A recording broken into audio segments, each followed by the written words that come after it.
Évangile selon saint Luc, chapitre 2, versets 1 à 20. À cette époque-là, parut un édit de l'empereur Auguste, qui ordonnait le recensement de tout l'Empire. Ce premier recensement eut lieu pendant que Quirinius était gouverneur de Syrie. Tous allaient se faire inscrire, chacun dans sa ville d'origine.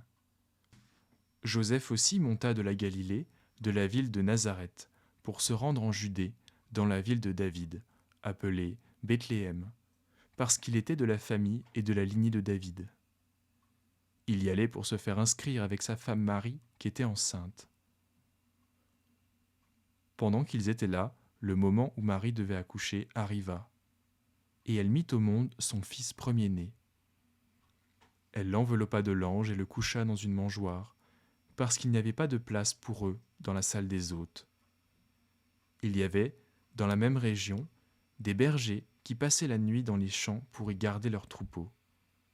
Un ange du Seigneur leur apparut, et la gloire du Seigneur resplendit autour d'eux.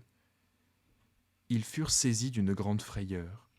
Mais l'ange leur dit : « N'ayez pas peur, car je vous annonce une bonne nouvelle, qui sera une source de grande joie pour tout le peuple.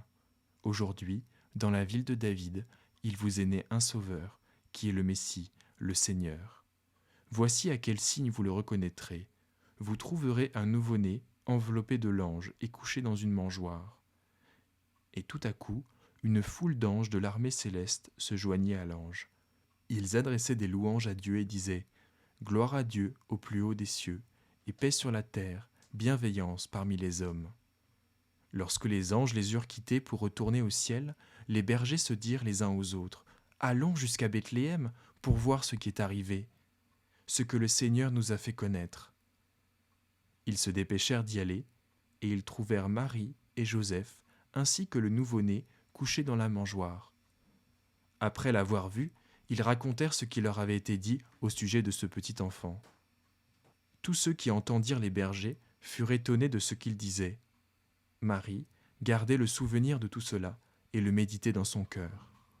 Puis les bergers repartirent en célébrant la gloire de Dieu et en lui adressant des louanges à cause de tout ce qu'ils avaient entendu et vu et qui était conforme à ce qui leur avait été annoncé. Joyeux Noël.